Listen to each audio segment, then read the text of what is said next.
Nestled between the rolling hills and the dense forest of Nigeria lay the small town of Akivie, a place alive with laughter and bustling markets. But the edge of town, where the last houses gave way to tall grasses and silence, stood a crumbling lone hut. It was a home to Gaius, the old man who never smiles. The people whispered about him. His eyes can freeze your soul. He speaks to spirits in the dead of the night. Stay away, or he will curse you. Children dare each other, throw stone at his house, or peek through his windows, but none dared to approach him, except for one little girl, Eniya, a 7-year-old with curious eyes and brave heart. She never believed the stories. To her, old man Gius didn't look scary at all, just said she would watch him from afar as he sat outside his hut, staring into the distance. There was something about the way he moves, slowly and tired, that made her feel sorry for him.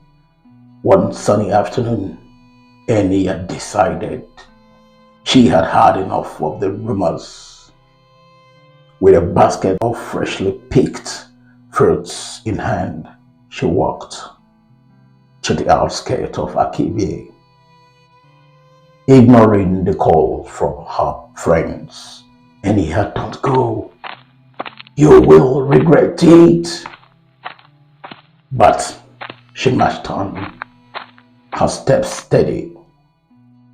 When she reached the old man's hut, she found him sitting on a wooden stool, carving a piece of wood with a small knife.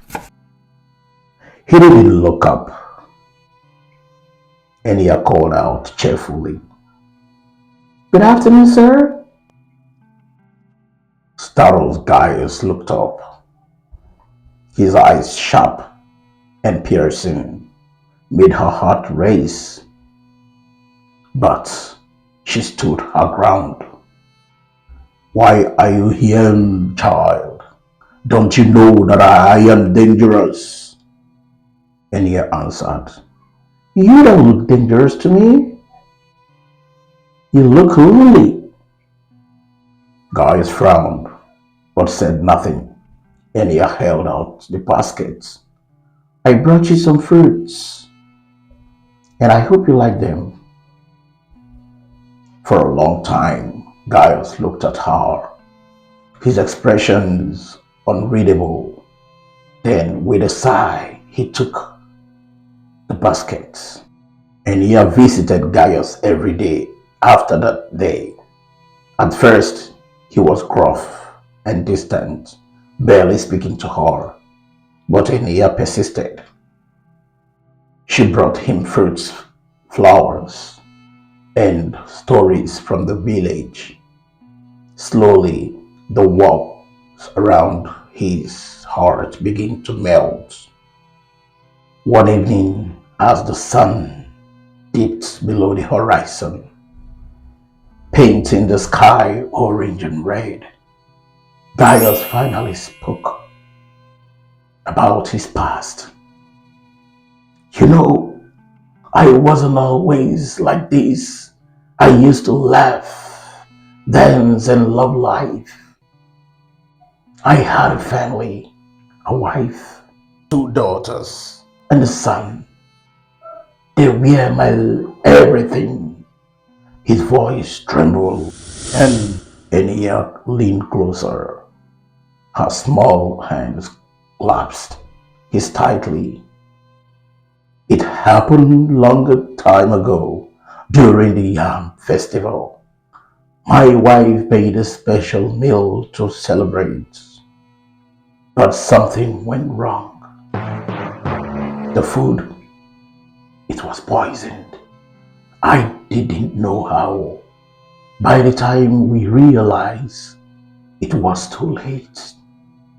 I lost them all in one night.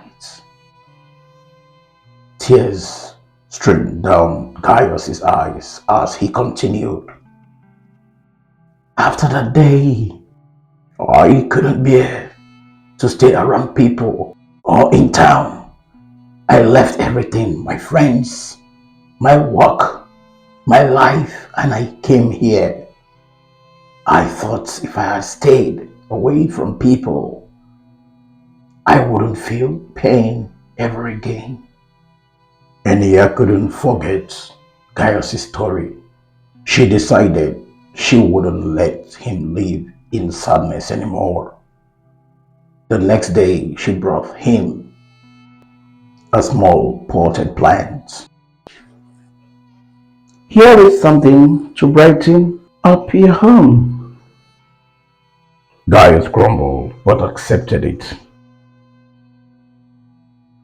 Then she brought him a blanket she had woven with her mother, a basket of fresh bread, and even a beautifully carved figurine she had made herself. Every day she left a piece of joy at his door.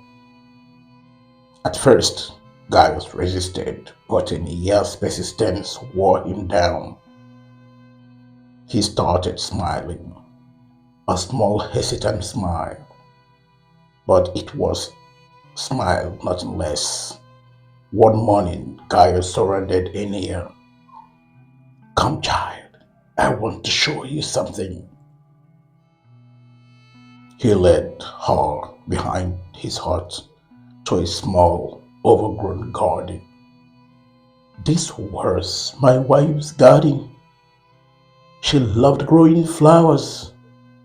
I abandoned it when she passed away, but I think it is time to bring it back to life. Together, they walked in the garden, clearing weeds and planting seeds. Word spread in the village that the once feared old man was tending flowers with a little girl.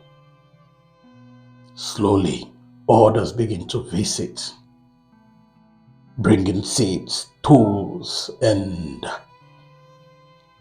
even food.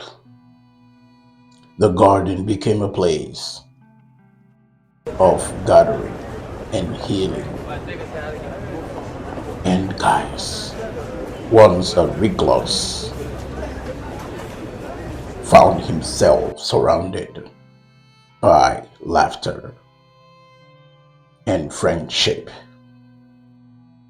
Once again, years later, Eniya, now a beautiful young lady, kept visiting her old friend Gaius, sitting under a flowering tree in Gaius's now thriving garden. The old man's face lined with age but softened by contentment sat beside her. Eniya casually asked, Pa Gaius, do you still think staying away from people protects you from pain? Gaius chuckled in deep, warm voice. No, child, you taught me that pain is part of life, and so is love. And love is worth the risk. as the sun set over Archivia, painting the ground in golden lights. The laughter of children echoed through the air, a testament to the joy that has returned to the life of Pa Gaius. In life, pain and loss are inevitable, but so is healing. If we open our hearts to it, remember, even the loneliest amongst us can bloom again with a little kindness.